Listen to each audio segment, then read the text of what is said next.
welcome to our session today, which is about the wonderful, scenic, historic parish of Applecross. And the research has been done by a true native of the parish. Ian McLennan will be no stranger to you, those of you that have been attending this Kintail room regularly, as he's one of our regular members.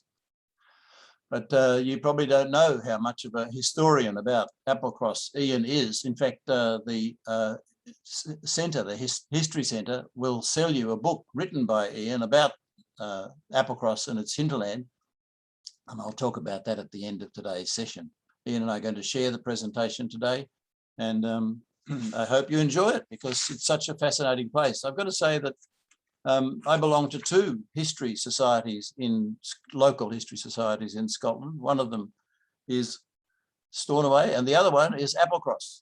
And that's my devotion to this particular parish. I do like it. So these are the usual sorts of topics. We're going to be using the old statistical account from this parish to look at the topography, the location, the extent of it, some of the produce from there, the population, how many people live there and so on, the heritage, what sort of occupations they might have possible for them, what's a bit about the language, the church, anything about schooling that interests a lot of people. I saw in your preliminary survey that you were interested in some of these things. And something about some McLennans who lived there and went on to other places, something about the housing, a little bit about conflict in this particular one, and then about antiquities and some pictures for you to look at. So the fellow who wrote this statistical account is called the Reverend John McQueen, and we'll talk more about him when we come to talk about the ministers, but in particular, he was the minister of this parish from 1777 to 1831. It is written here that McQueen absurdly states that the name is to do with some trees that were planted in the shape of a cross by the heritors. And that's quite right, of course. The name goes back much further than that, and it refers to Abain Crossan, the estuary of the river Crossan is the name. But the most important thing to know about this parish really is that it was a sanctuary, and the Gaelic name for it means a sanctuary or a place of refuge. And it is because it was the first place that there was an established Christian institution, you might say, on the Scottish mainland. This was the first place. It's really very historic like that. And we'll go back well before Christianity in looking at this parish here today. So you can see there the first page of the statistical account that we'll be using so extensively in today's talk. Now, I want to tell you a little bit about McQueen just before you get too excited about what a great guy he was, because all of us who do any research in Applecross will recognise this writing on the right-hand side here. This is a page that I just happened to randomly pull up of the many pages of his writing that we all have. And Malcolm already has recognised one of the place names in it. Is that right, Malcolm? And you can see here, this is a baptism register from the year 1809, and that's his writing. We've got a bit more used to it. In fact, I looked at another one that I couldn't work out today, and I thought, I know what that says. So this is the sort of thing that you can see here, like that on the 19th of March there, that's the first entry. You've got you can see it says 19 March up here. Can you see my cursor? No. I'll just have to turn that on. You can see here 19th of March. Here's the year up here, a bit hard to read even that bit of the detail. And then it says Flora, daughter of Donald McLennan, spelt probably with one N there, maybe, and Kath, full stop, and that says Gillies, and this is a part of Loch Torridon here. This leg. And then coming down the page a little bit, you've got another one here where you've got on the 20th, Anne, daughter of Murdoch MacDonald and Janet McLennan, Shield Day. That's another part of Applecross. And so it goes on, you see, these are the sort of things. And Malcolm's laughing because this down here says the place that he's talking about in a funny sort of spelling. Correct, Malcolm? You see, and there it is down there. That's how we're just writing it down for this sake. It may have one R, or it might be an N, or who knows really what it says there. But that's here is actually the one we're talking about. Anne, daughter of Roderick McLennan and Margaret McGregor Dornafunen. There you go. And that's the ID numbers there in the square bracket after the name that has these people in this document in their record. So where is this place that we're talking about with this minister with the funny writing? Here's a map of the Ross-shire. And you can see here, you know, you've got Lewis out here, and these are the parishes we've been looking at recently over here. You know, there's Urry there, we haven't done Conton yet, Fodderty there, and Dingwall, right, hidden in here. But Applecross then is, it almost shares this loch here with Loch Carron. You see, it's just across the way from Loch Carron. Loch Alsh is, this loch is called Loch Carron. And then Applecross is this whole peninsula here, not just a little place somewhere, but it's the whole of this peninsula. And roughly it's a square, you see that? It depends a bit where this comes in here, the boundary. So that's, we'll talk about that later. The thing to note is that you've got this point here where Gairloch becomes, you know, joins into this loch here that's part of Applecross. So that's the thing to say about where it is. I'll talk a bit more about that later. There's no village as such. And there's this wonderful quote that Ian found. It says that it's like heaven, this Free Church minister says 150 years ago. It's like heaven. It's a beautiful place and very enjoyable when one gets there, but it's very difficult to get to it. That's good. So this is just a map. This is the usual thing where I'm giving you the tip here about the questions that are going to be on the exam. You know, remember these are the exam questions here. And just looking at the big picture of this topographic map, you'll see the neighbouring parishes in this green colour. So there's Loch Alsh there, there's Loch Carron parish here, and there's Gairloch up here. Over here, you've got the various parishes of Skye, one of which is Portree, that includes this Rasay Island off the coast. So, for example, from up here on this ridge, this mountaintops up here, you can get a spectacular view across Rasay towards the mountains on Skye, the Coolins. And basically, there are three different parts to Applecross. This is probably the first question you'll see on the exam. What are the three main parts? One of them is Kishorn. This little loch in here is called Kishorn, Loch Kishorn.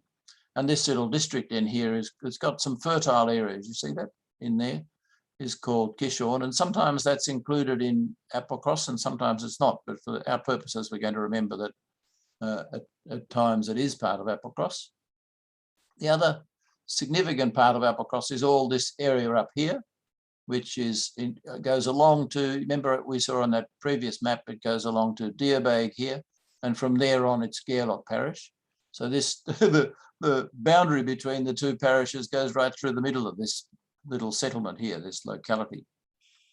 And looking at some of the, so that's the first area, Kishorn. Second area, the quite significant area here with fair number of people and settlements. And then the other main area is this section, you might say it goes down to here, but this section in here really, where you've got the church. The church is just here. And the estate is basically around here, and the big estate house is there. So that's the sort of big picture of the three parts to this to the parish. Looking at some of the particular localities, I might start up here. I've talked about Deerbag already, and you've got a line here, and then you've got Malcolm's favourite spot, spelt in another way again, Dorina Furan. And there are a couple of other settlements around here, like one's called Torridon, for example. And there's a cemetery there that has an old and a new section. And it's a very old locality of a church. Balgay is where this loch here, which is an important part, the water from that flows out here into this loch. It's called Upper Loch Torridon. And then there's Shieldaig Loch in here. And there are a few little peninsulas in here that you should take note of because they're quite important to one aspect. And then you've got the settlement of Shieldaig here. And then you've got along here Fernmore or Fernamore, which is out on the headland. And quite a lot of McLennans lived up there at this locality. Coming down this coast here, it's pretty desolate really, but there's one place, Lonbane, that you'll hear a lot about. You've got a place called Sand that really isn't much of a locality, but it's a historic place of some interest and quite pretty if ever you go to Applecross and want somewhere to go. That's a place to walk along the beach. And then you come down here to this section. You've got the Applecross Bay in here, and then this fertile land here, and the church, as we say, and a few houses. And then down here is a place called Milton, which we'll talk about later on. And we've got a place called Camus Steel down here, and then you've got this other name very near it too, called Camastirac. And then Toscraig down here. Very pretty down here, these localities looking out across the sky. Lovely part of the world. You can drive down here. That's the end of the road there. Okay. So key places. Don't forget those. Those will be on the exam. Now I'll hand over to Ian to take over from here. Just tell me when to change slides, Ian.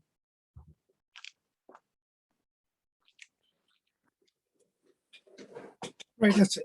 I think I'm unmuted now. Can you hear me? Yep, all good. Okay, this is quite a nice map, you know, because it gives you an idea of the landscape too. McQueen talks about it, you know, land of lochs intersected by the sea. There's no bridges, no roads, and as a consequence, the extent of it can't be determined accurately. This, I think, Bruce referred to it as being a square of, say, roughly 15 miles north-south and 15 miles east-west. John Knox, who worked for who acted on behalf of the British Fisheries Society, toured the area in the late 1700s. And 1786, he wanted to travel to Mackenzie, who owned Torridon, to see about establishing fishing there. So it took him almost a day to travel the 11 miles from Kinlochew to Torridon, and he describes the type of terrain he was in. I don't think he enjoyed the journey too much, but when he came down Torridon, it opened out and there was a start of a road Mackenzie Torridon was building then. So that was a sort of start of road building in the area. The soil, McQueen says, is very variable. There are valleys, both beautiful and fertile, which he said was attributable to the frequent rainfalls, but there you have it. And I think Bruce had mentioned there's two main lochs in the parish. There's Loch Dab, which is about 7 miles long, and Loch Lundy. Now, they are both used for fishing now, you know, commercial fishing, but the Balgie River marked the boundary between the Torridon estate, those not parishes, but the Torridon estate and the Lochcarron estate. So the Balgie River was shared 3 days a week between each of the landowners. And after with frequent disputes over who owned what and what not, but it's sort of settled down. So that's that. So I think we can move on to the next slide.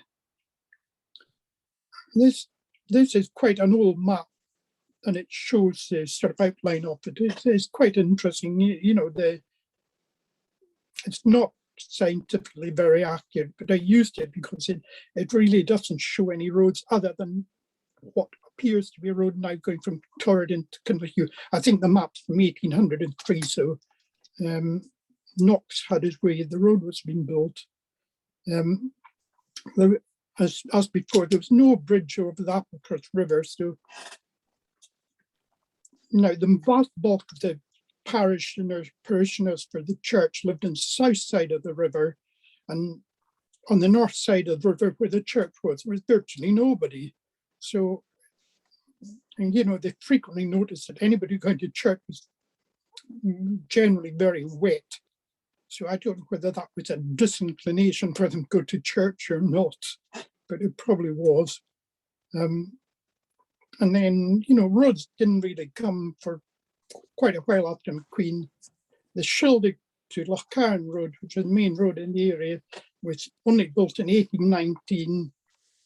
And the Mackenzie, the Laird of Applecross, built the Bialach Road. You know, that's the pass of the cattle road over in 1826. Why he chose to go along that route rather than south via Kishern, which the land is much lower, I don't know. And the individual communities didn't really have roads. Geobig wasn't connected to the roads network until 1913. Inveralligan had a road running along its length, but it wasn't connected to the network until the 1950s. The owner of Torridon House didn't want a road running along the length of the village, so that must have been a real drawback. I've got vague recollection of that road being opened, and eventually in 1963, the road connecting Shildig and Torridon was eventually completed. I've already said that the Balga River marked the boundary between the two estates, Lochcarn and Torridon. Neither landlord wanted travel there. There was a footbridge over the Balga, and there was roads, estate-type roads leading up to the river on both sides, both from Torridon and from Shildig. But that didn't open until 1963. I actually spent a summer working there as a pupil from Dingle Academy. All West Coast pupils who were going on in further education really were taken to Dingwall.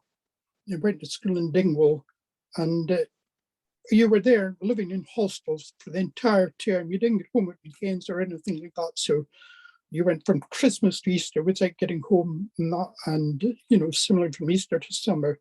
You got a wee potato break in October. So there was a wee break there, but you essentially only got home major holidays. So one year I worked on that road, and it was a very wet summer. I was a chain boy on it, and that put me off being a civil engineer. So I became a mechanical engineer instead, because I didn't like the idea of water flowing down my neck for 12 months of the year. Now, that road was great because it cut down the distance between Shildig and Torridon from 55 miles, you went by road, to 7 miles.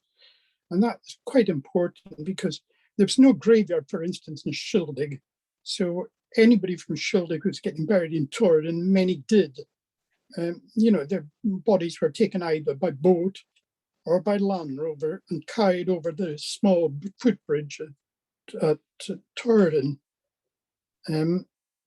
So that was a great thing, the Balga got. Interesting enough, it took 3 years to build and cost about £250,000, which wasn't a lot of money, but it was originally intended that it was a single track road with frequent passing places. And a lot of people thought this is a nonsense in the 1960s, building a single track road. So a case was made up, and this is really value for money. I don't know how they did it. They made up a case to double track it, and they managed to achieve that at an additional cost of only £11,000. I know money was, you know, different then from now, but £11,000 seemed an awful lot, you know, an awful good thing to do it. Now, I found a photograph here, and I'll show it to you just to show how Allegan in the 1950s, you know, wasn't connected at all. Now, can you see that, Bruce? Hold it up a bit higher. Yeah, that's it. Can you see what it is? It's a truck of some sort. It's a lorry. Yeah. It's a lorry mounted on 2 boats which are strapped together. I hope you see that. Now that lorry was conveyed from Shildig to Torridon in the late 1940s to act as a service vehicle for the communities in Inveralligan. I mentioned that they had a road running along the length of Inveralligan, but it couldn't connect to anywhere. So in those days, the coal used to come by the Clyde puffers up to Torridon. the puppers beached on the shore there, the coal was unloaded, but how could you convey it other than by wheelbarrow from one end of the village to the next? So MacDonald the merchant in Torridon must have bought that truck. It looks like an ex-army truck to me. And they strapped it on top of two boats. They must have chosen the day well and pulled it from Shielding to Torridon to Allagan. Quite amazing, really. So that was a problem there. The final road to be built was the Applecross Road in 1976. It had started off only intending to go to as far as Kenmore. And then the Navy expressed an interest in building a naval base at Sand. And when that was decided, money was forthcoming to extend the road from Applecross round going north to meet up with the one coming south from Shilding. And if you've ever driven along the road, you'll see that this Applecross section is a far higher standard than the Shilding to Kenmore section. And it's only because the Navy were interested. And why were the Navy interested? Well, it's because of the very, very deep water that exists off the Applecross coast between there and Rousey. It's the deepest water in Britain. If you want to get to water of that depth, and it's getting on to for 2,000 meters deep, you've got to go off the continental shelf. So there's this deep trough of water, which they reckon was good for testing submarines. And, they still use it. In fact, my sister was there yesterday and she spotted a submarine off Sand, so it's still used, but that was a benefit of that. So that was good. Yes, Bruce has moved on to the next slide, which the main one shows the geology of the area. You can see all that grey colour, and that's Torridonian sandstone. The vast bulk of the area is made of Torridonian sandstone, which is about 1,000 million years old, allegedly. Another main rock in the area, and this is it's shown in pink, and it's really around the entrance to Upper Loch Torridon. That's Lewisian gneiss, which is one of the oldest rocks in the world, and there's a lot of it around Shielding, not so much on the peninsula itself. Is Applecross Peninsula itself. That shows it there. And I've shown a few photos that shows sort of typical landscapes. The Lewisian gneiss at the entrance to Loch Torridon, you can see it's banded. It's not horizontal. It's been metamorphosized and twisted in shapes so it's almost vertical. A typical Torridonian type landscape is Ben Shielding. I've shown it there, and it tends to be tiered. Some of the top right photo, it tends to be tiered almost like steps. And in the foreground is a Lewisian gneiss, which comes in a multitude of colors, and showing sort of pinkish there. Now, there are two areas of much newer rocks. There's a main geological feature in Scotland that runs from Durness on the extreme northwest coast of Scotland right down to Iona. It's known as the Moyne Thrust, and it's much younger limestone rock.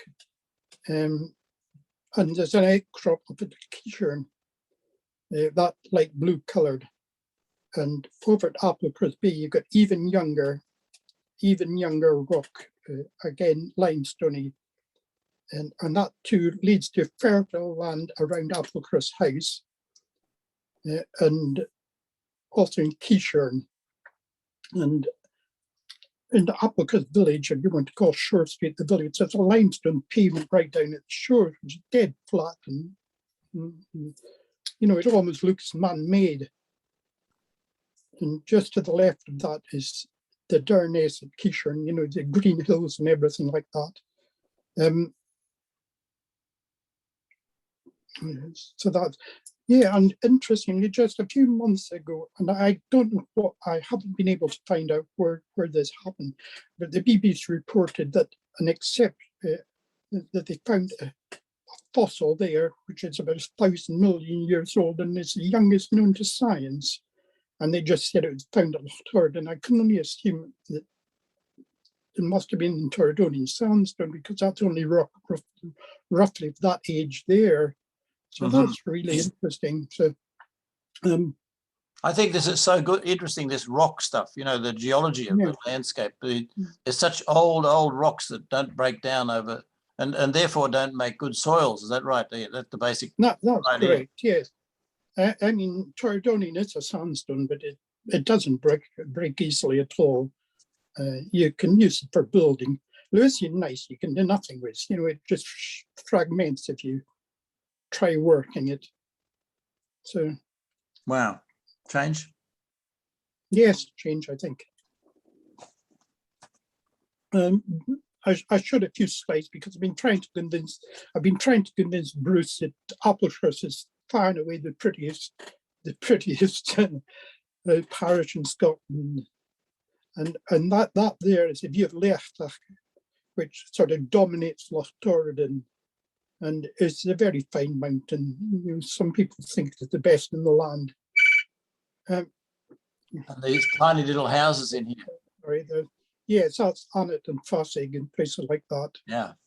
And Derry or Durin is almost at the gap between the end of Laird, you know, if you project down there. Yeah. That's Shirts entrance Laird, and this is one of the reasons why I suggest anybody going there, I think the best view is to go clockwise around the Applecross Peninsula. In other words, and I think that's what's recommended by the North Coast 500, that you come to Applecross and then you go north. Because if you're going in the opposite direction, you don't really get that view. It's behind you. You don't see it very clearly. Whereas heading north, you come to the top of a hill called the Vineture, and as you turn the corner, this spectacular view of Upper Laird comes out to you. And of course, this is where the road goes up to Kinlochewe here, isn't it? Yeah, up to Kinlochewe, straight up there, yeah. And then you got to Bay. So that's the way I recommend, and as I say, that's and the foreground is Lewisian gneiss, you know, that right in the front of the picture. So I think I don't need much convincing, Ian. Okay, I think we can move on. There's the Torridon Mountains in winter. That's taken from the Schildig to Balgi Road at a passing place there, just above a place called Ardmore. You're looking over there. Benalligan is on your left, and Laird is on your right, and in between the Benjerrick. Now, what I could point out there is if you look at Benalligan, the sort of second peak along, you can see a dark horizon, a dark line sloping down around 45 degrees and going down there just where Bruce says. That's the cleft of Alligan, and it's quite spectacular. There was a colossal rockfall there. It was assumed until recently that, you know, it happened at the time of the Ice Age.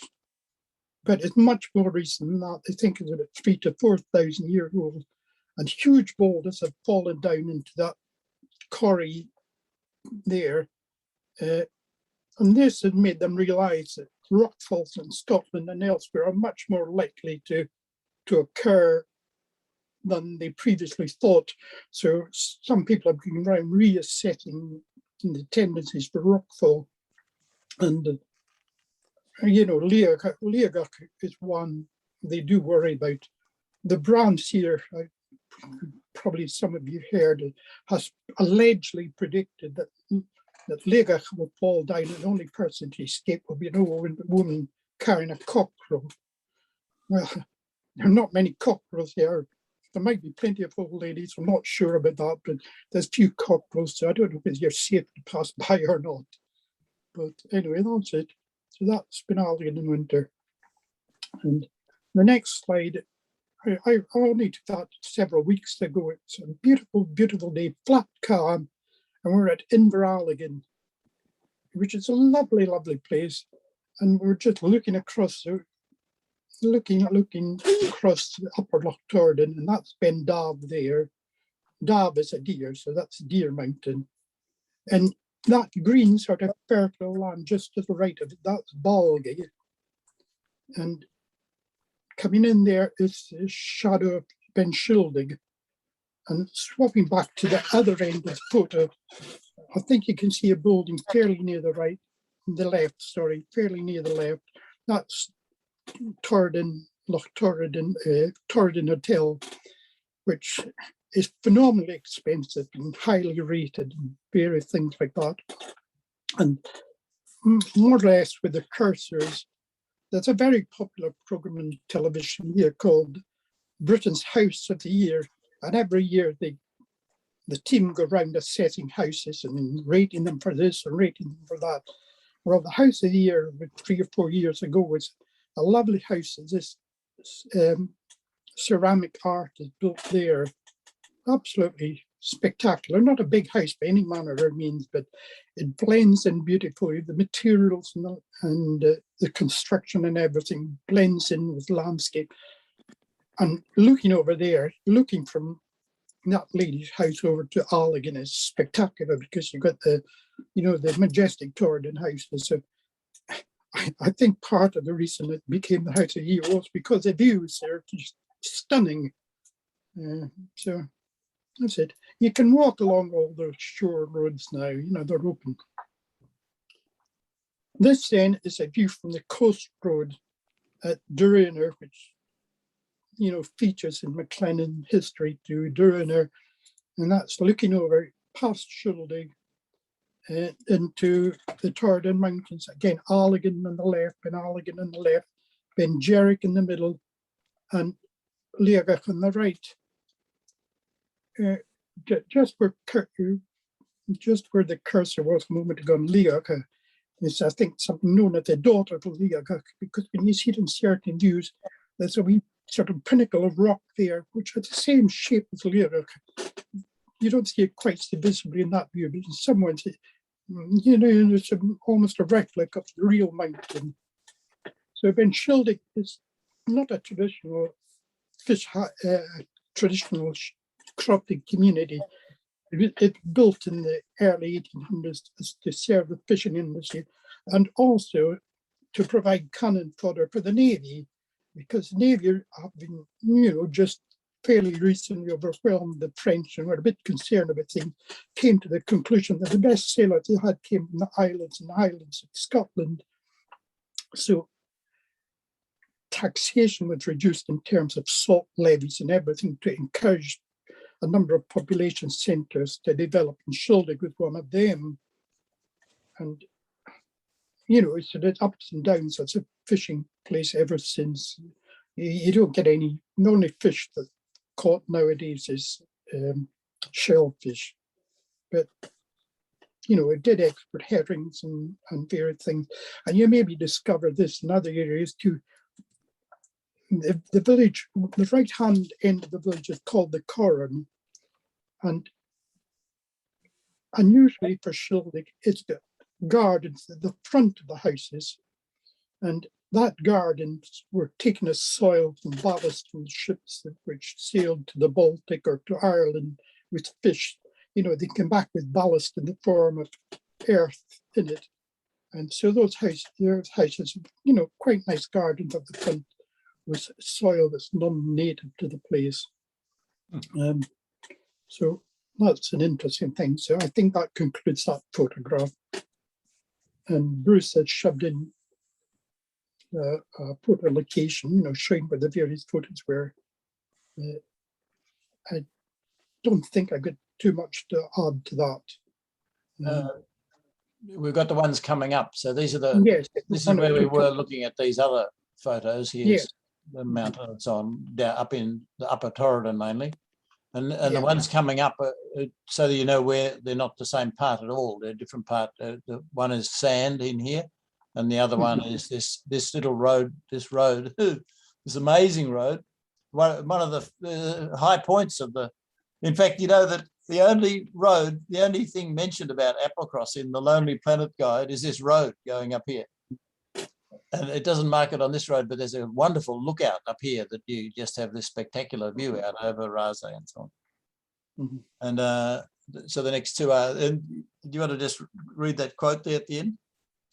Yes, the foot traveller is guided according to the season of the year, which course to take over rugged hills, rapid waters, and deep and marshy moors. And it is, I mean, you could get lost in that Applecross Peninsula there, you know, if the mist came down, and it's full of little lochans, and you know, it's very disturbing. The road goes up to about 2,000 feet, so you know it's frequently in the mist. And one of Merle's memories is that when my grandfather took seriously ill, my mother came from Cambsteel and my father from Schildig, so you know, he'd taken ill, so they wanted the family to go over to visit him. And it was winter time, and I was taken by my father in a car as far up as he could get from the Schildig end. And another car came from the Applecross end, and I was sort of carried or dragged across the upper few hundred feet, you know, to make the journey complete. So, you know, And if you, like in the days before there was this road here, and before this was always a bit of a road, but and before this road, then the minister in going up to Shieldaig to do services and the like, I guess would not usually, you know, depending on the weather, that's what this note says, might go across here, Ian. Is that? Oh yes. My mother was a teacher, and her first job was in Arena, which is just up there. So if she was going home for the weekend, she walked right up to, you know, if you head south there to, sorry, I'm describing, if she didn't walk around the coast, she walked, carry on Bruce, the right direction.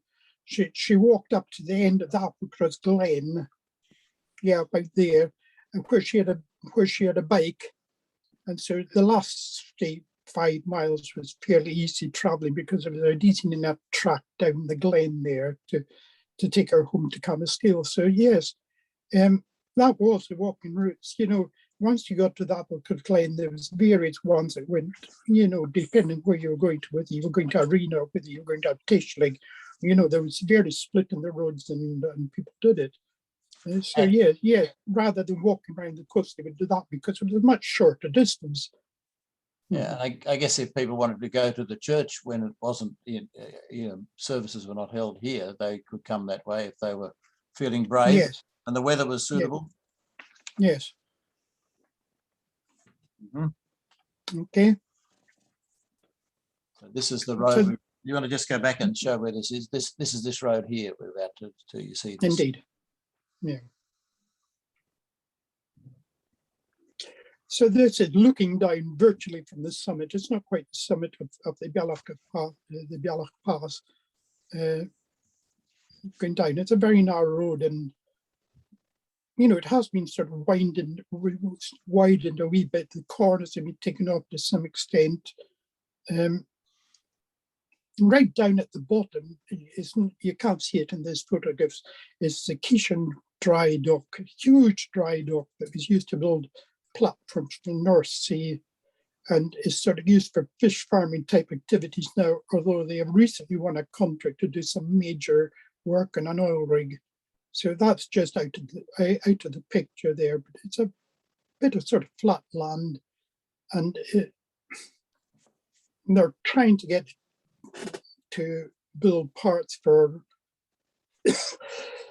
wind farms. So it does provide employment now, but in its peak, there was 3,000 people working there.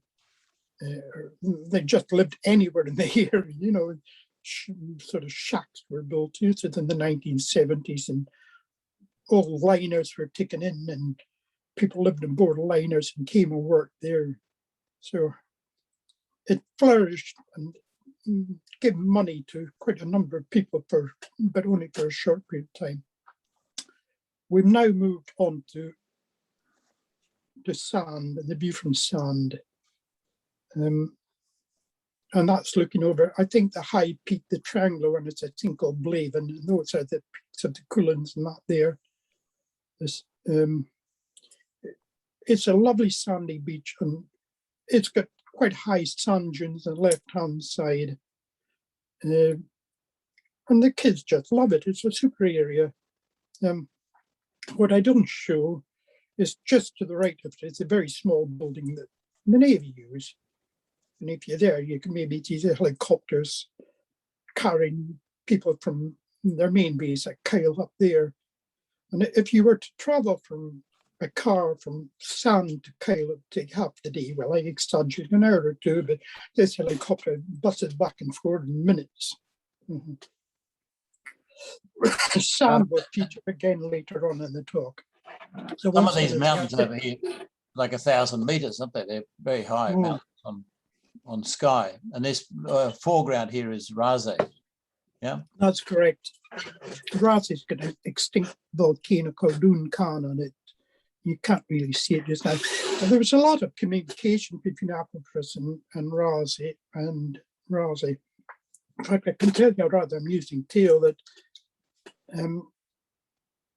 when there was a change of currency, I don't know if it's a despolization or whether it's the bank changing notes. You know, there's 3 or 4 Scottish banks issued their own notes, and every so often they had to change them, and you had to get them, the old notes changed in the bank or not.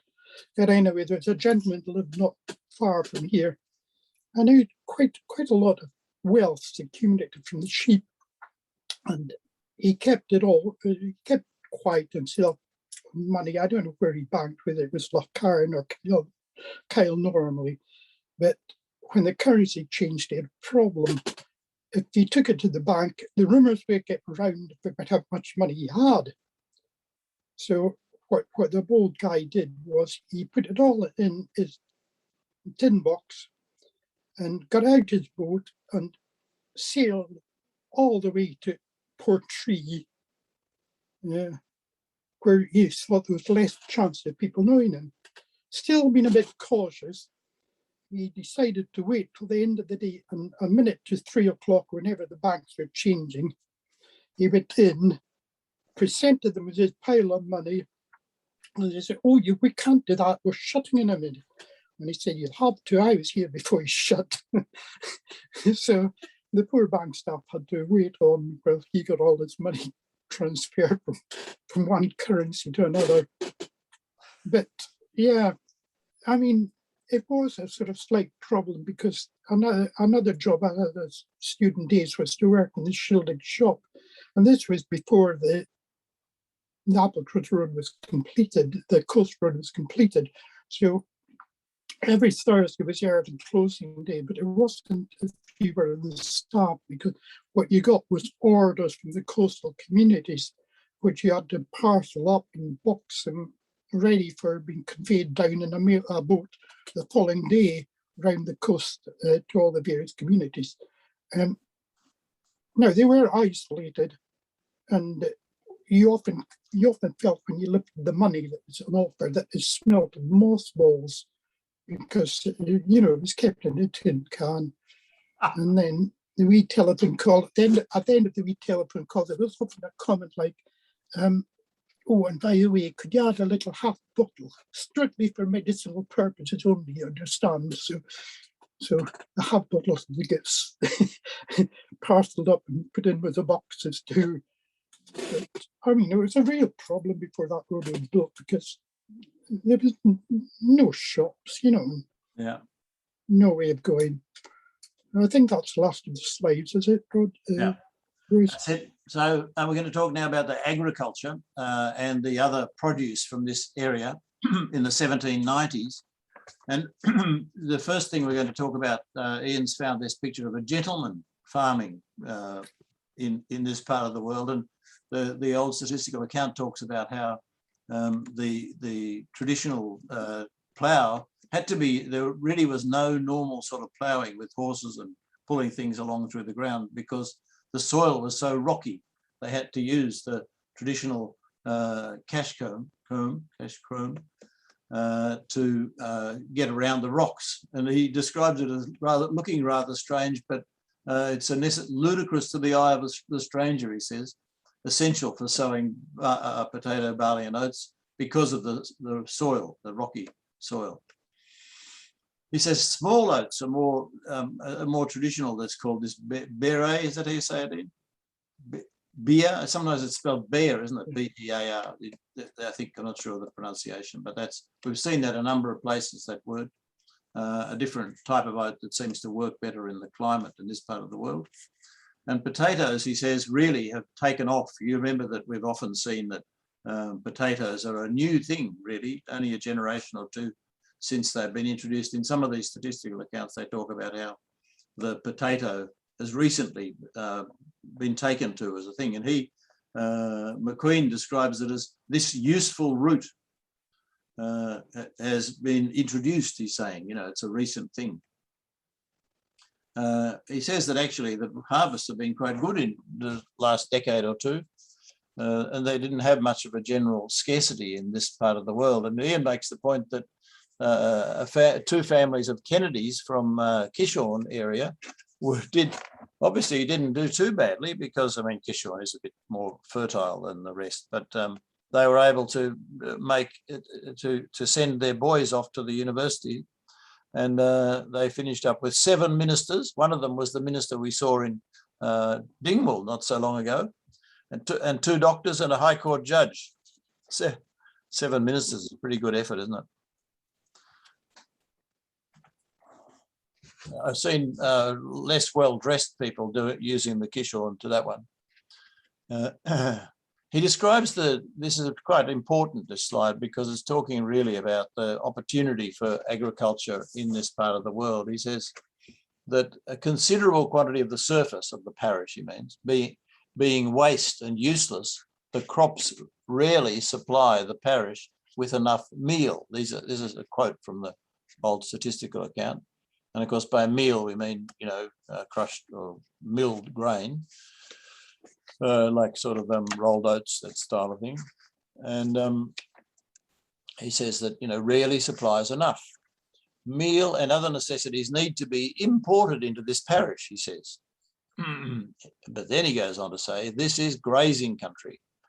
You have to know, in this statistical account, there are some words that are quite hard to read, and it's because obviously the people doing the compositing, putting the typefaces together in making up the statistical account, couldn't read McQueen's writing either. We're not alone there. And this word grazing, we had a bit of scratching our heads to work out what he meant by this rather strange word with an S it had. That must have been the way he wrote it. You can only be sorry for the typesetters. And but he says that black cattle are the great article from which the farmer principally derives his emolument and the landlord his rent. This is the important thing, right? So that those other crops that we just talked about are a bit incidental. Here's a handsome boy. Look there, look at that. He's just watching us there, see what we're up to. He says that there are about 3,000 black cattle in this parish. About 300, 10% of them are sold each year and earn their owners about the equivalent of a year's wage for a manservant, but for the sale price. So, it's a pretty attractive thing to own a few black cattle and sell them, as we've seen in other parishes. The interesting thing here, how we've been looking at the number of horses in many of these other parishes, and some of them have extraordinary numbers. What was one the other day that had like 463 horses or some such thing? Well, no story like that here. No horses because no ploughing, all right? We just saw that in the previous slide.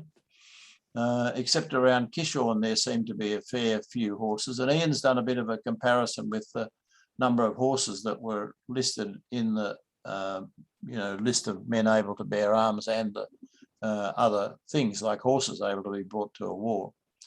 And he finds that there are an absence of heavy horses, but in Kishorn and Torridon only, you've got some of these smaller type horses known by this name in this part of the world as garrons, Portuguese word, 56, and in Applecross, just 56 in each of those. And in the Applecross, the third area, how we talked about these 3 areas, you've got just 26 horses. It's nothing by comparison with these other parishes. Even Locks, that we saw on Lewis, had many hundreds of horses. He does say, though, that the mutton is nice and juicy from the sheep. And this is a picture here, and Ian makes the point that the herd, or the breed of cattle that they have there, is particularly well suited, and a very old breed that we find there in Applecross. Interesting point, isn't it? A thing that we haven't seen previously is that he talks about there being the production of butter and cheese, both for their own consumption and for export in this parish. It's something that's a bit of a surprise, really.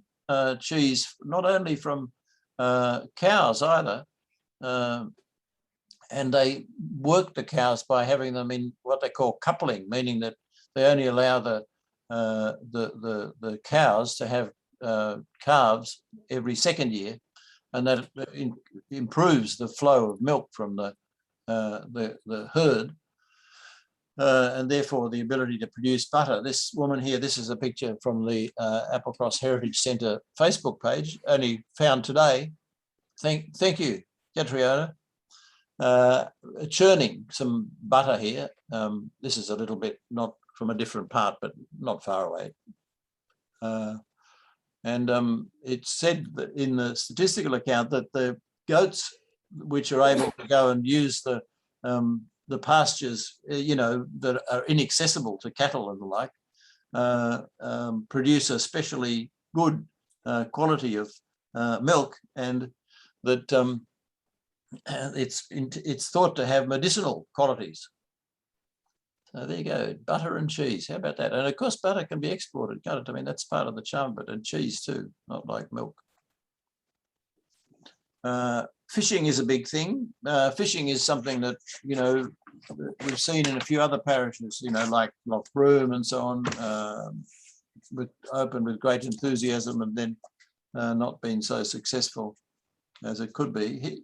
McQueen says that everybody really, to some extent, is a fisherman or a farmer, that there are very few specialised trades or occupations. Everybody's a bit of a, and he says that everybody who lives there at this time in the 1790s is the architect of their own house. And in fact, he says that they even pull them down and put them up again, with regularity. They don't really cement the rocks together and things, they just move them on. So talking about the produce from the sea,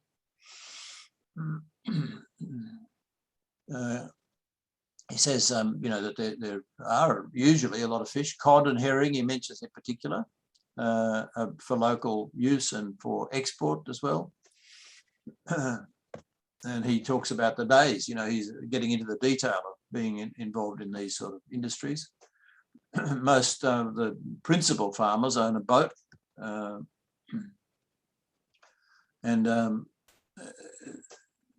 they take the seafood off to the markets in Oban and down near Glasgow. He mentions a few other fish: cuddy, skate, whiting, flounder. And I should have mentioned that there are some fish from the freshwater, trout and salmon as well. As Ian's already mentioned that, really. But then he mentions also the kelp. We've talked about kelp previously, meaning the soda ash from the burning of the seaweed.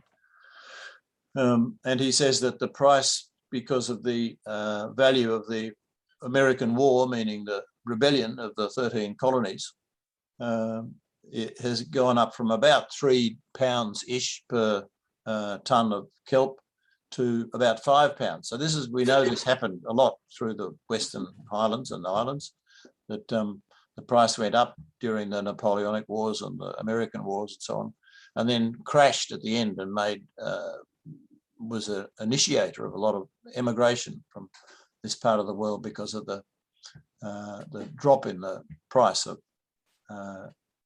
kelp, meaning the soda ash burnt, so the result of the burning.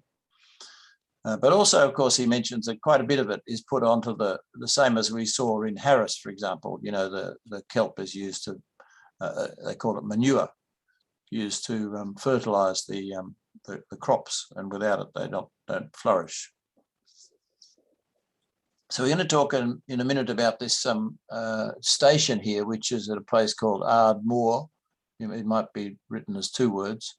It's there near Shielday. It's on that part, the lower side of southern side of the Loch Torridon.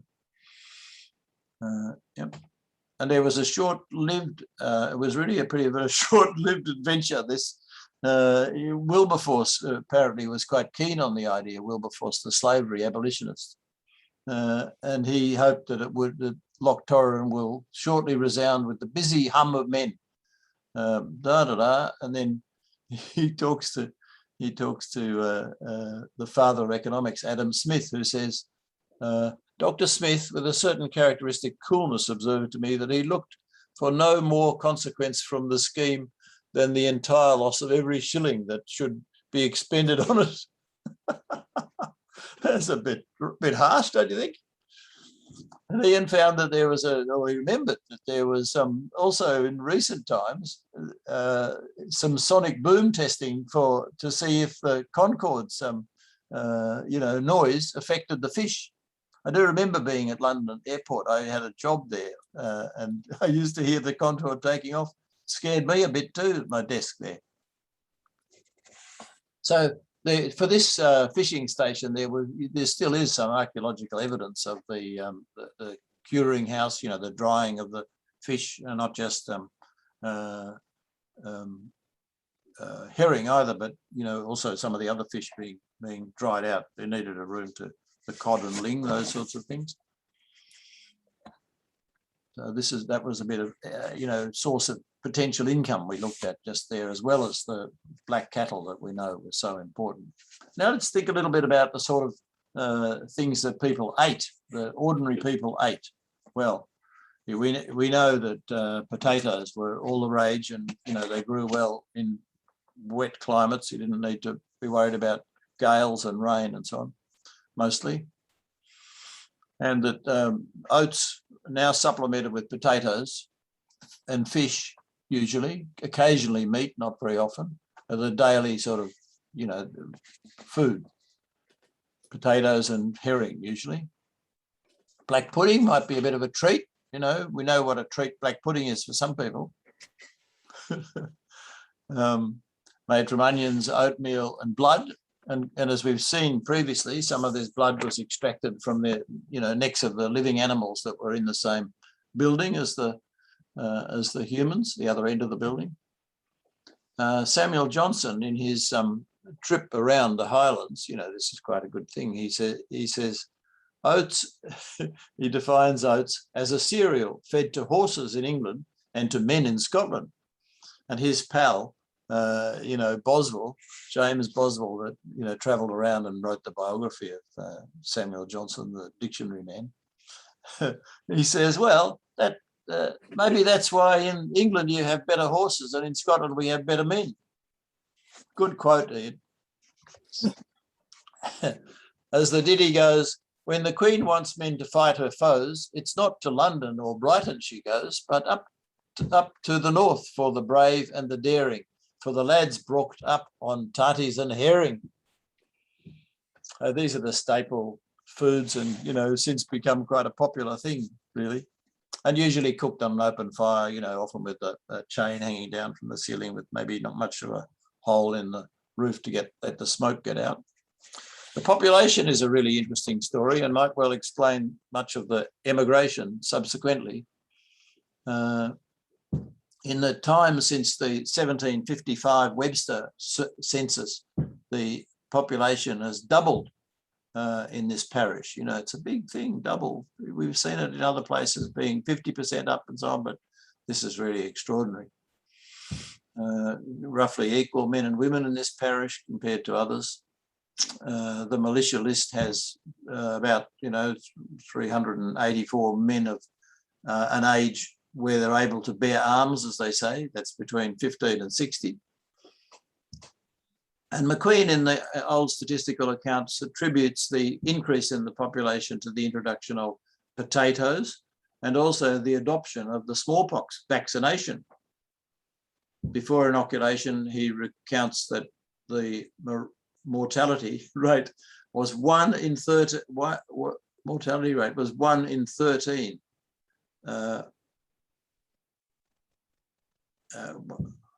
1 in 13. But then inoculation came along and 700 people were inoculated and only 8 of those people died. So, you know, it was a great success, the inoculation. Is this the sort of argument we need for today's topic? And other diseases, though, he talks about persisting, dropsy and palsy, those sorts of things. He says that land is in short supply and that the disproportionate, the numbers of people are making it hard for people to live, and they have no option but to emigrate or to beg. Yeah, that's the sort of story.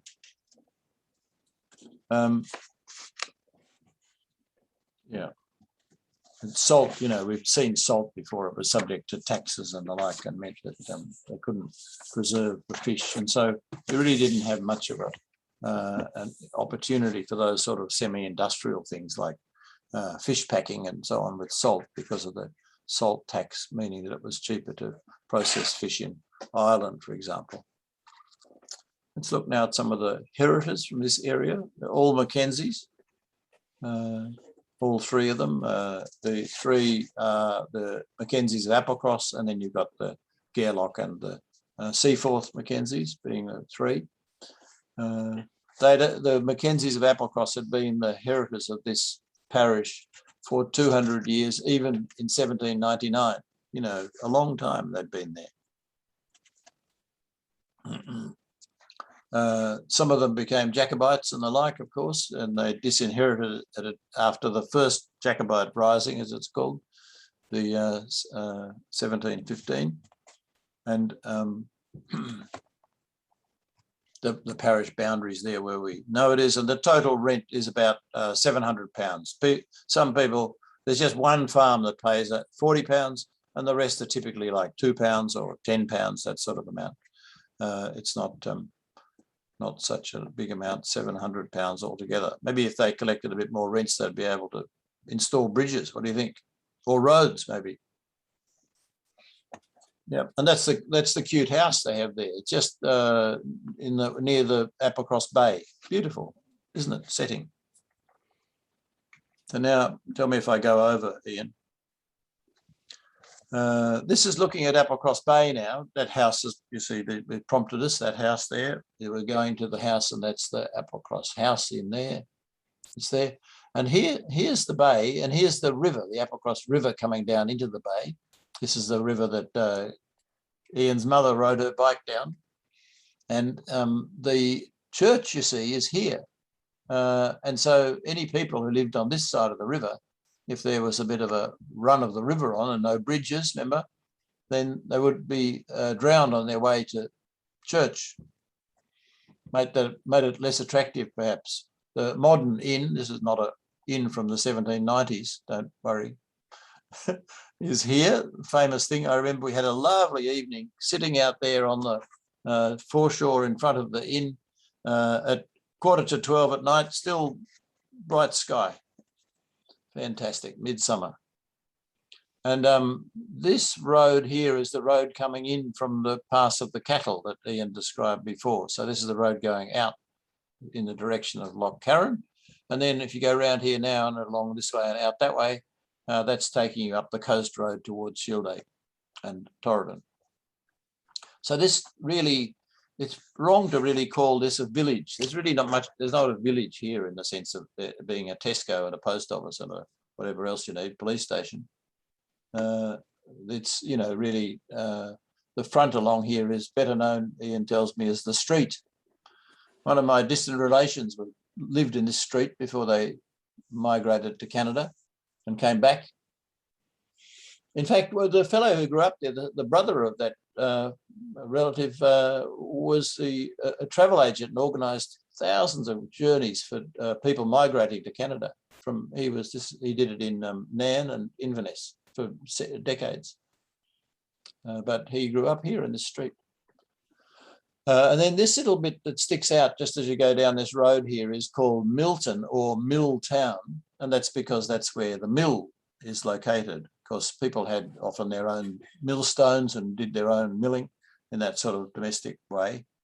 But that was where the mill town was. So that's quite an important place for for knowing if you got a lot more people were born there and so on than you might think. They put that on their records. And let me show you just a bit of fun here. I'm having a bit of fun. I've added this one today. This is a headstone that I found to the east of Wellington, not far from you, Sharon. And you see, it's a little bit mossy, right? And it's a place called Masterton in the Wairarapa.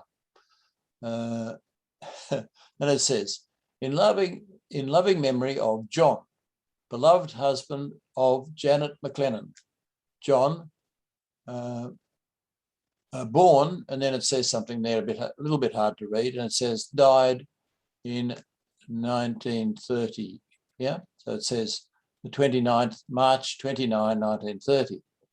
When I looked at this on Find a Grave, you know, that's the place where people take headstone photos and put them up so to be shared with others. They'd transcribed this place where he's said to be born as Midlothian. Here, Midlothian, they made this out to be. Well, someone turn your mic on and tell me what it says. It certainly says Ross-shire there, doesn't it? Milton. Milton. There's a clue, hey? Well done. Milton Ross-shire. So It was in Milton in Liverpool as well. well, yeah, they're all over the place. But I thought to myself, I wonder if this fellow, I mean, this is John, right? If we look at you, you've got trouble. When you find a John, you start tearing your hair out thinking, oh, we'll never find this person, especially if he's born in Midlothian. But in fact, I thought, Milton, I wonder if he might be an Applecross birth. And sure enough, we found a Janet marrying John in New Zealand, and he was born in Applecross. How good was that? So that's just a, you know, real life case. This is like trying to read John McQueen's writing. Same sort of idea. You never know what you'll make of it.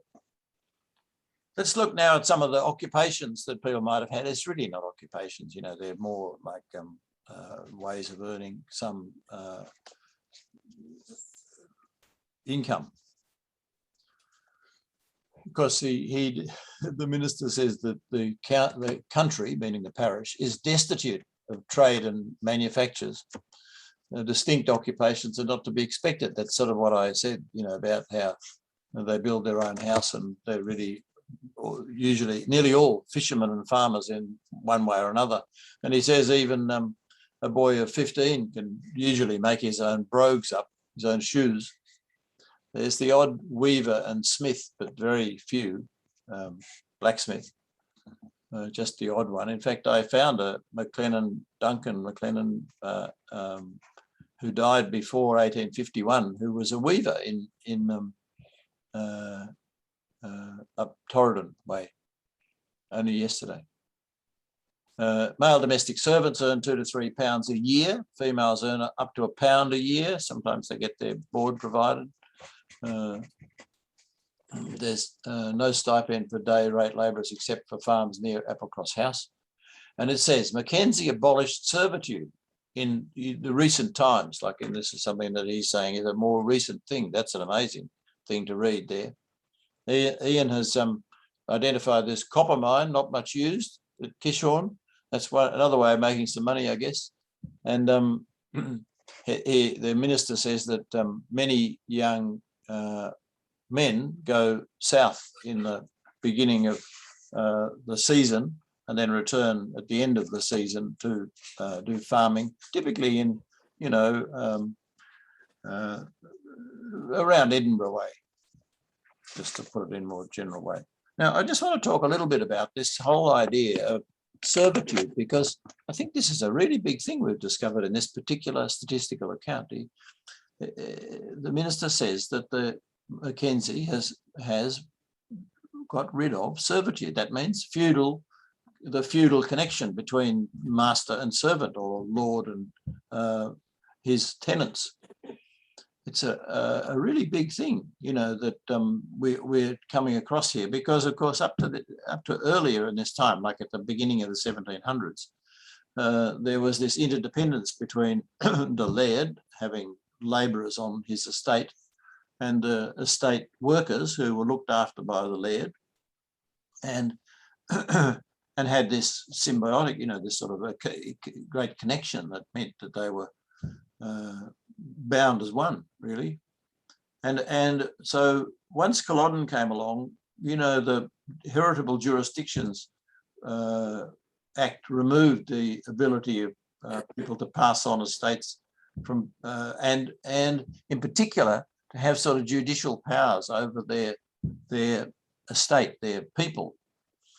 So this is really breaking down this tight bond that there had been up to that point, and to a fair extent helps to explain migration. And he says that because of this explosion in the population, doubling, and then if you know, by 1831 it had doubled again.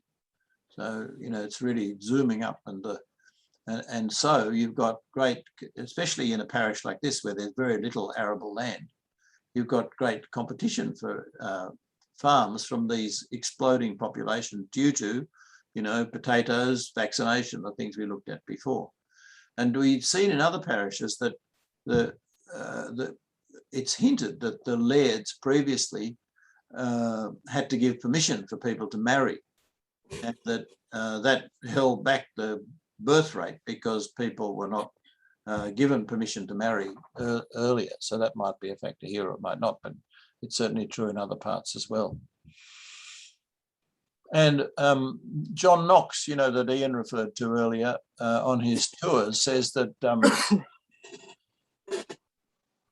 they'd done away with servitude here in this parish and many others nearby, but that they had not yet done away with servitude in places like Caithness, you know, up in the very north there. It's a really, I think it's a really big thing. There's some breaking down of the nexus between the masters and the servants. They're really like feudal servants in older times. I'll hand back to Ian now to talk about language and character and the like.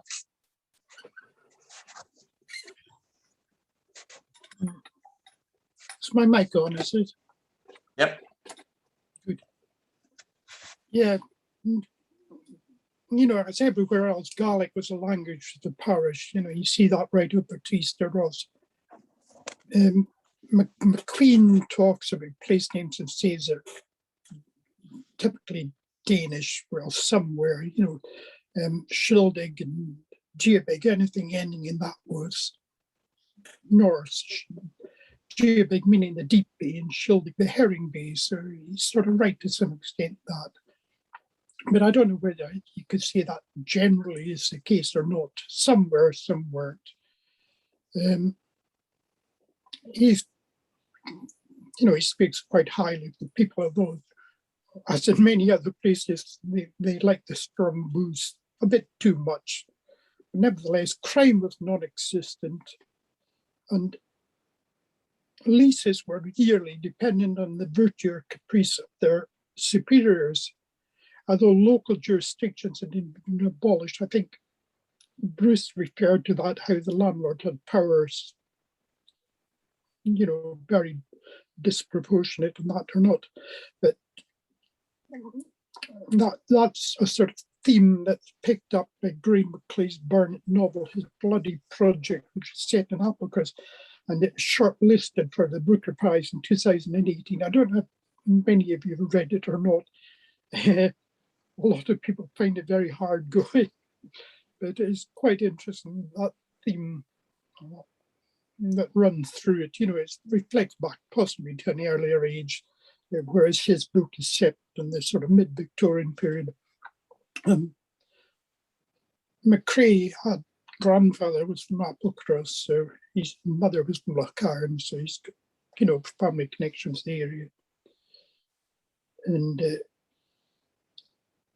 McQueen also mentions superstitions and various things like that, but nothing to get too excited about. So I think we can move on from that.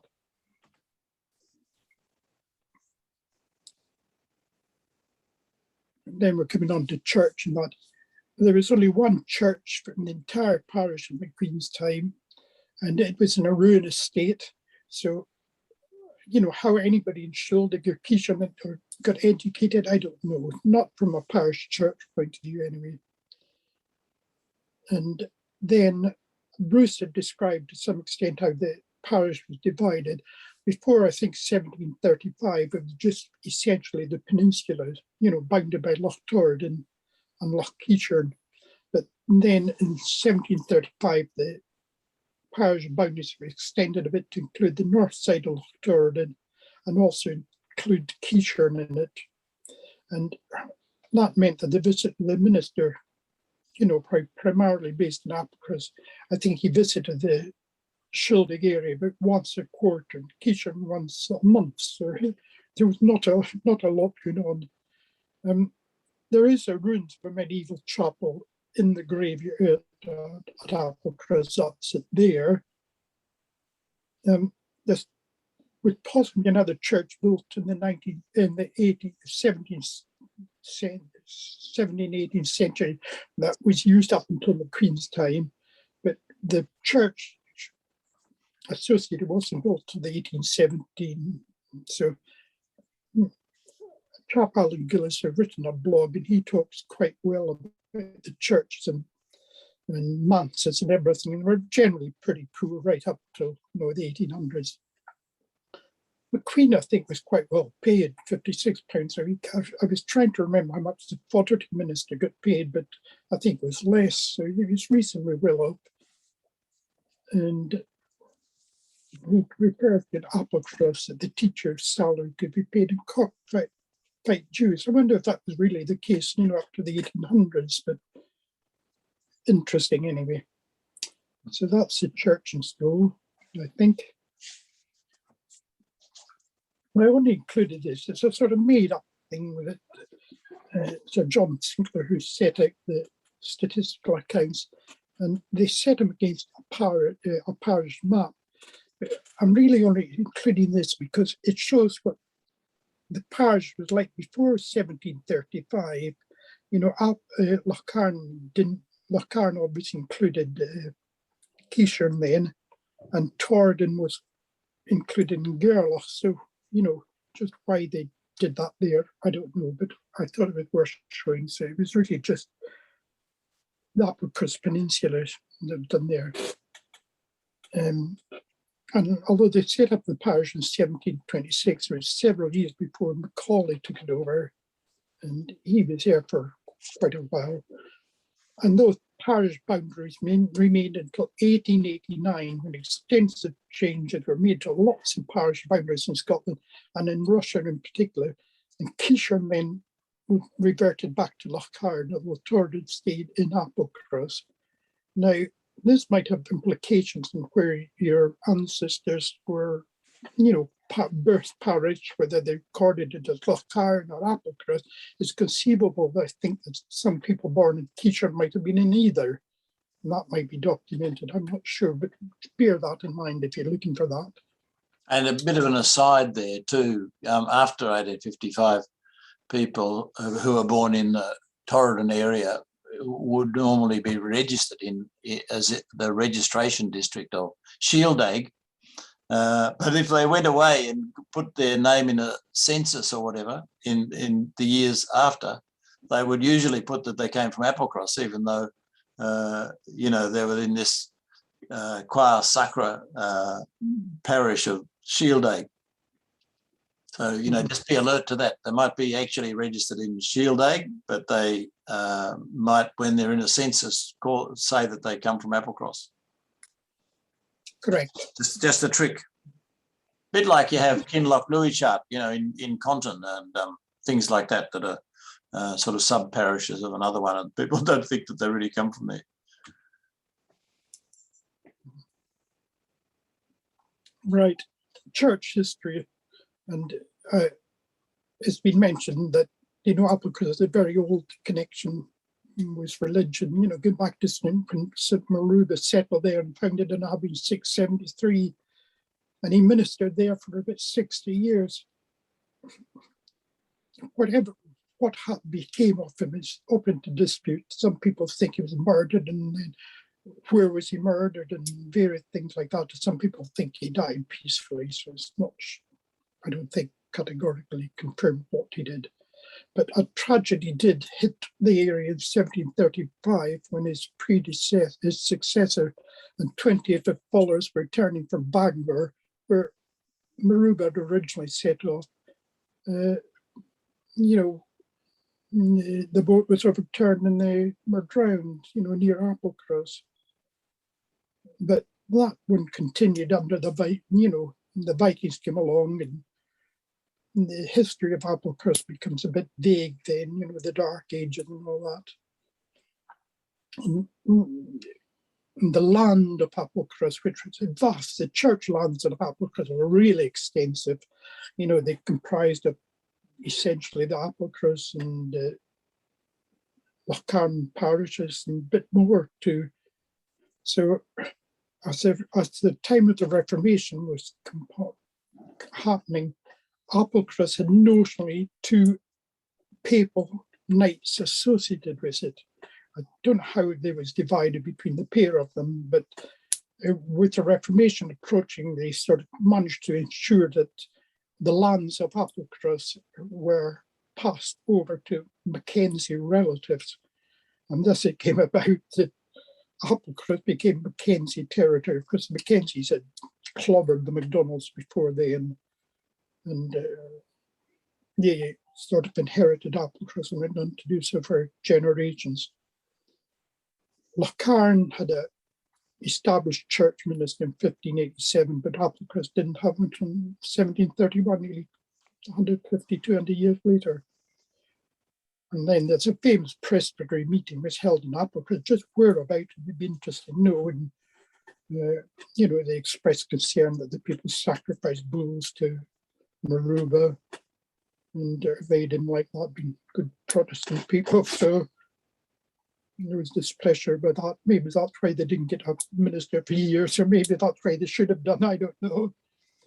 But that's it's an ancient history of Applecross summed up in a few sentences. Then when the more documented stuff comes, they find that Macaulay, he was minister for about 30 years there, and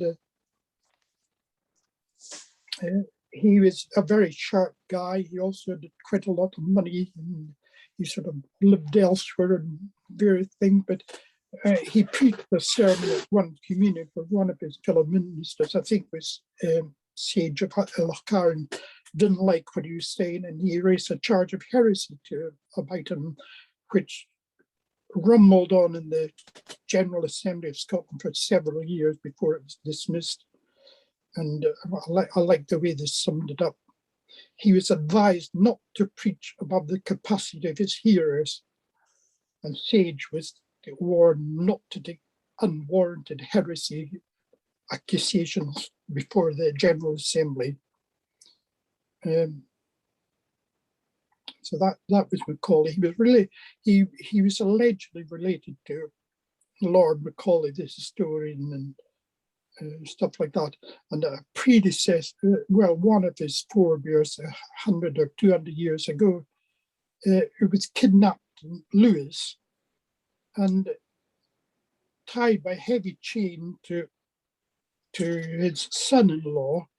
I don't know what they were going to do with him, but some or other they crossed him, and he landed in Applecross, broke free from his captors. I don't know how, whether they'd fallen asleep or what. And he and his son-in-law got onto a boat and somewhere on the road or sailed their way over to Dunvegan, where the minister there weighed the chains at 11 stones. So how they dragged 11 stones of chains with them, I don't know. That was in Applecross Bay. And that was also where years later, Flora MacDonald, on board one of the naval ships at the time, gave her testimony to what part she played in the escape of Bonnie Prince Charlie. So that's another event that happened in Applecross Bay.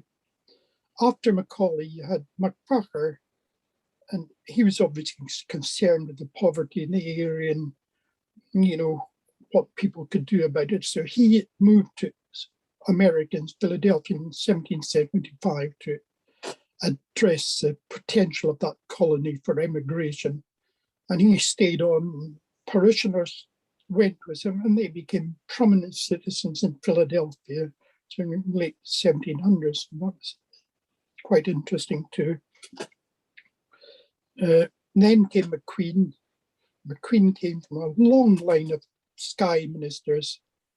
And he was quite an unassuming man, according to James Hogg, the Ettrick Shepherd, you know, wrote a lot of poems and books and whatnot. And his wife was known as the Sunbeam of Tullahard, a noted beauty. They had 17 children, lots of whom emigrated or joined the armed forces. So that was McQueen. Scasti doesn't really say very much about him, to be honest. Yeah. But his father is reputed to be the Donald McQueen, the Skye, the brightest man in Skye, and he made a hit with Boswell and Johnson. They were very impressed with his knowledge and learning and how he kept up to date with things. So we saw this fellow Alexander Stronach, didn't we, Ian? We saw this fellow Alexander Stronach, yes, in writing the like gun for hire, writing the Loch Broom old statistical account. Mm. Mm-hmm. Mm-hmm. That's that, I think. And there, Bruce has added this slide of the church in Applecross, and the Heritage Centre is right beside it. And there's a big graveyard there. Uh-huh. And you know, this is the graveyard that has Melruba's grave, apparently. Yes, it's meant to be marked there. A typical Telford type church. Yeah, yeah. You know, when it mentioned that there was only one church in the parish, sorry, just hold on a second. There was ancient sites at both Keishorn and Torridon. You know, there was very old cells of churches there, and there's also graveyards there, which are very old too. And Torridon, I don't know if this has ever been mentioned in any of your previous things or not. Torridon, on the Ordnance Survey maps it too, there's a marked graveyard for unbaptized children. I don't know if that this has ever been mentioned before. You know, unbaptized children didn't really get buried, or babies, they didn't really get buried in the churchyard as such. They were often buried in unmarked sites. And I think it's probably quite unusual that one is marked in Torridon, the old Ordnance Survey maps. You can actually see it fairly down near the river where it says unbaptized graveyard for children. So that's an interesting facet. I don't know when that practice of not burying unbaptized children ceased. I would think in the mid-Victorian age, possibly even with the introduction of compulsory registrations. I don't know. Maybe. But, and the Heritage Centre is very close to this. So if you're in that part of the world, you can do both these things at the one time. Let's just talk now about the number of McLennans. We find a little bit about them in this parish. And I move on a bit faster because we're getting, you know, over our limit now. You know, you can see here on this chart, this is the chart of that we always use about the number of births in the first decade of the 1800s. And that Applecross is the third largest, you know, 1, 2, 3. We did Fodderty recently, and now we're doing Applecross. We did Gairloch not so long ago. So you can see that these are the big ones for this period that we see a lot of McLennans born there. And it remained so for a while. And then, of course, migration to the big cities and elsewhere overseas became, you know, had a big influence, and the numbers started to decline, as you might expect. Ian has done some wonderful work here on looking at the number of McLennans in the 1797 men able to bear arms. And you can see, it's a little bit harder, but you can see all these, you see how they're spread all around the people. that he's traced down. What, Ian, you want to talk about that? It's when these are people who were there in 1797, able to bear arms list, and then Ian's tracked them down about them moving from one part to another and their ID numbers in our clan records. Have you said enough on that? Okay. It's a great job, though. I think it's a terrific thing you've done. Now let's look at some particular people who were from this parish. Now this fellow, this will be more relevant to your more North American audience, and that's that this fellow you see up here, actually Hugh, he's called John Hugh in our records because that's his birth name, but he's known as Hugh McLennan, CC, CQ, famous Canadian writer.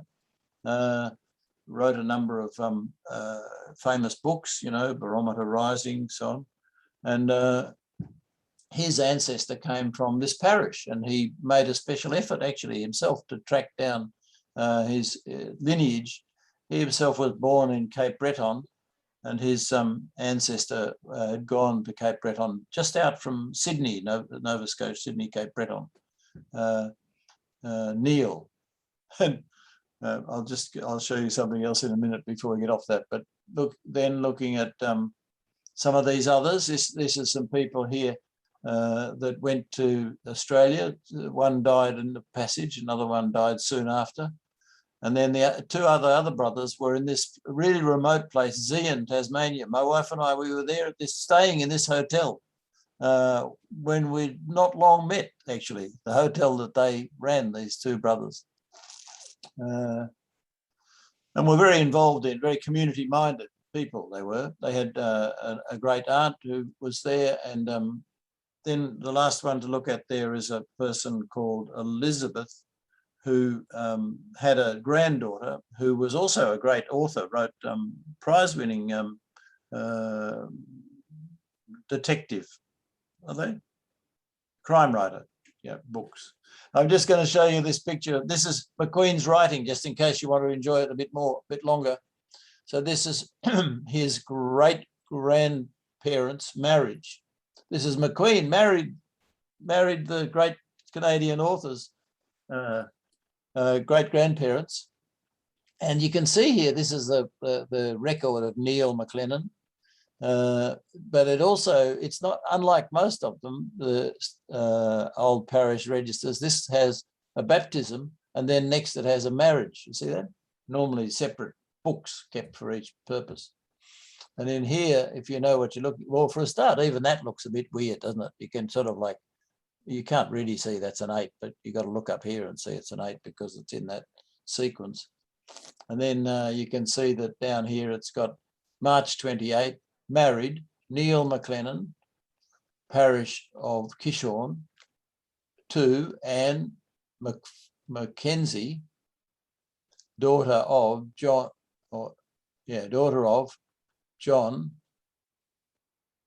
John Mackenzie here. I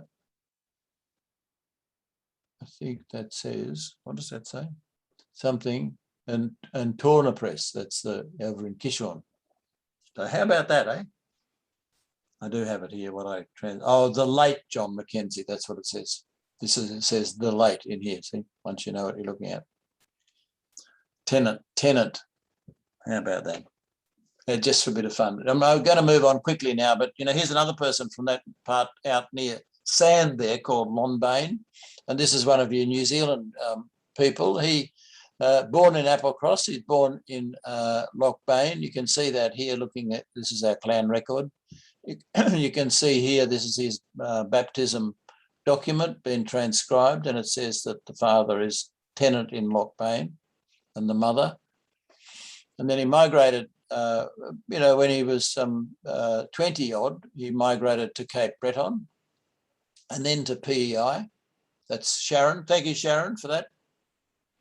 He married in PEI to Catherine Fraser, and then in due course he migrates to New Zealand, but he doesn't go on one of the ships that were taken from Cape Breton, from St Anne's Bay to directly to Waipu without passing go, or Auckland. He takes another route. Apparently he tried to get on one of those ships and couldn't get on, so he went down to San Francisco and caught a ship to Auckland from there in 1880. And he dies not far from Waipu, this place called Kauri, and this is the registration district, Whangarei, in Northland. And so that's quite a story of him. You know, he's actually born there in Applecross, spends a good bit of his life married, having 6 children and so on in Nova Scotia and PEI, and then goes on to New Zealand, where he dies near Waipu. How about that? Hey, Bruce. Well, he actually went from Applecross to Cape Breton and then to Prince Edward Island and then to New Zealand. But his, just very quickly, his brother Finley never migrated. He stayed in Applecross, and he was the innkeeper in Applecross, at Applecross. How good is that? In the 1850s. He died in 1862. Yeah. It's thoughtful when they die after 1855, isn't it? Thoughtful of them. Yeah. We do appreciate it. Tina's nodding. So, you know, this is a good story. We've even got that picture there. I think I'll skip over this, but, you know, essentially this, oh, no, I'll tell you this story, sorry. But this is a family that left from the famous place. Malcolm will be pleased. He went as a young boy. You see, he's only 7 when or 8 or 6 when he migrates with his father after his mother dies with the last of her children. You know, dies as part of the childbirth. The father and the children go to Canada, and then the son eventually marries this Margaret Bruce there in PEI. They have 10 children, and the second born of those children is called Malcolm Bruce McLennan. Bruce is the mother's name, obviously, and there you've got where they came from. Look at that. Malcolm will be pleased. And in due course, this second son becomes, he goes like many boys from Nova Scotia and PEI, goes to Boston for a while. Many of them do, but then finishes up as a carpenter in British Columbia, and after a while becomes a policeman in 1901. By 1914, he's the chief of the Vancouver Police.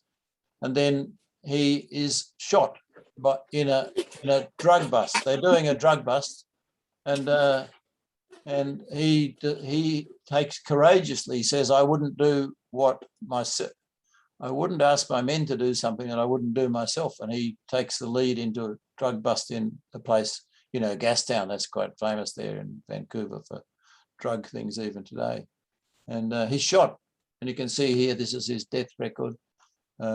It says that he died of gunshot wound to the forehead and hemorrhage and shock.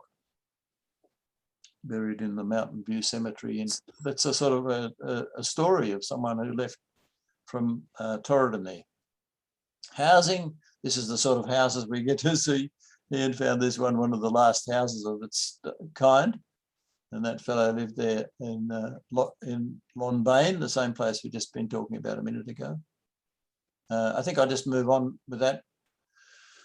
There's a lot of story here about various conflicts, which I think are very interesting. And of course, the important things that we know are, you know, the Earls of Ross. Remember when we did Dingwall, we saw that the Earls of Ross had come. This McTaggart was the names of the families that later called themselves Ross. Had come from Applecross, from this parish in the 13th century. So the Earls of Ross, who owned that castle that we saw there in Dingwall not so long ago, were from this part of the world, and men from this parish would obviously be very supportive of them there, having that connection, and are said to have been at the famous Battle of Largs, which is regarded as the end point for the Viking occupations of that part of Scotland, and also at Bannockburn a century later, or whatever, 40 years later, 50 years later, and so on. Harlaw, we know that's a major battle that, you know, restrains the fighting there, and so on. I won't talk much about it. The 15 I've already mentioned, and by the end of it, people are signing up less. I think this is you now, Ian. Yes, okay, I'm appreciative of the time flying. So antiquities, Applecross you know, it's got an old dun or broch. McQueen described it Danish, but it predates Dane by a long, long way. It was investigated several years ago by the BBC archaeological team, time team. McQueen too was aware of caves in the area, but they were, you know, recently explored. When I say that, in the last 10 or 20 years, and some of them are very significant. Also, a local woman from Shilding found some lithic remains, and they are considered to be of international importance because they're very early on. They're near Shilding. They're more or less not the site to bits by building waterworks beside. It seemed a bit wrong to me, but nevertheless. There's also a Bronze Age burial mound in Shilding with cremated remains, and that's 3,000 to 4,000 years old.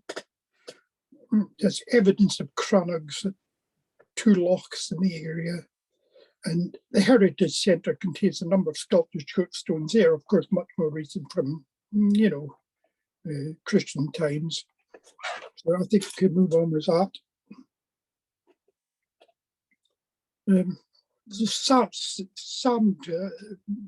There's a rock shelter at Sand just up from the car park.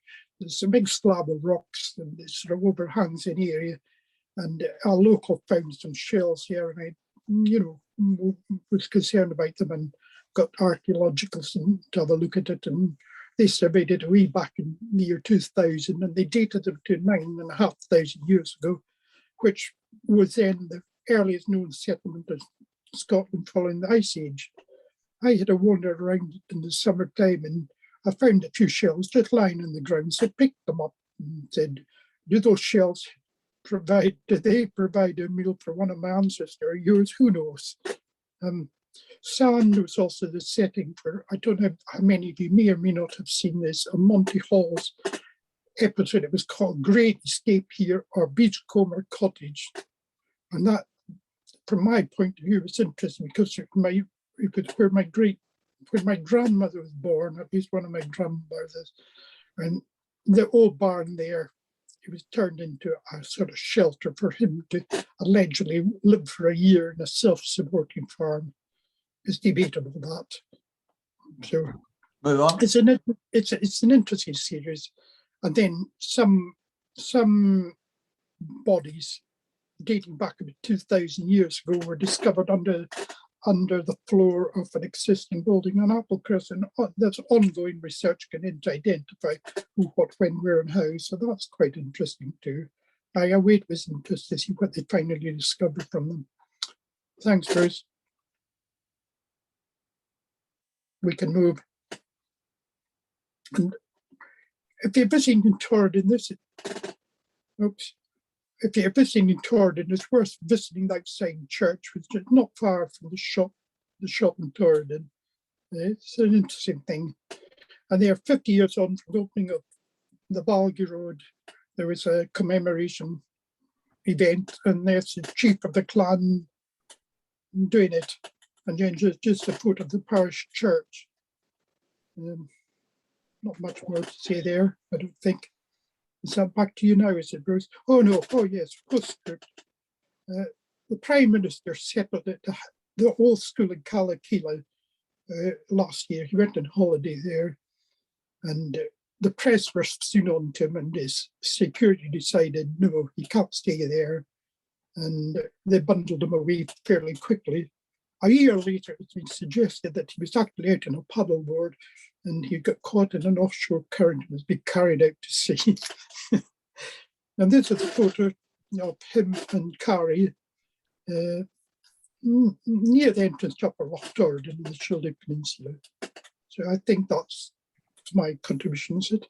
And one of the things we did want to mention, that the APPLECROSS Heritage Centre is such a great place to go and see some of the things that, you know, we've been talking about today, and to pick up some items and join the Historical Society, as I have done, and to be, you know, using that resource for research. And you'll see that one of the things they have for sale there is this book with a picture you just saw a minute ago. And look, who's this author here? This is a hot-selling book at this shop, I'm told, reliably. And you can buy it, of course, by online as well, and they have plenty of stock in hand right now. Buy today. Just go to this web address that you see there, and you can become a member and buy a book at the same time. That's good. And just looking quickly at the resources we've been looking at, just you can watch this video later, so just come back to it on the video if there's anything you want to catch up on. And one of the things that we might mention here specifically is this tour through the Highlands. It looks like a typo there, Hebrides, but that's how this book title is spelled. The 1787 book by John Knox. So I hope today has been useful in you getting your bearings of where Applecross is located at, what its topography is like in particular, and how rocky and things. It was great to hear something about the types of rocks today. I thought that was very useful. Who the heritors are and what sort of ways of earning some income exist there. The sort of languages used, something of the amazing history of the church in this part of the world, a little bit about education. McLennans you might find there, have found there, the sort of housing that people had, a little bit about the conflicts and the antiquities, and a few snapshots, wonderful photos. Ian, thank you for your photo contribution.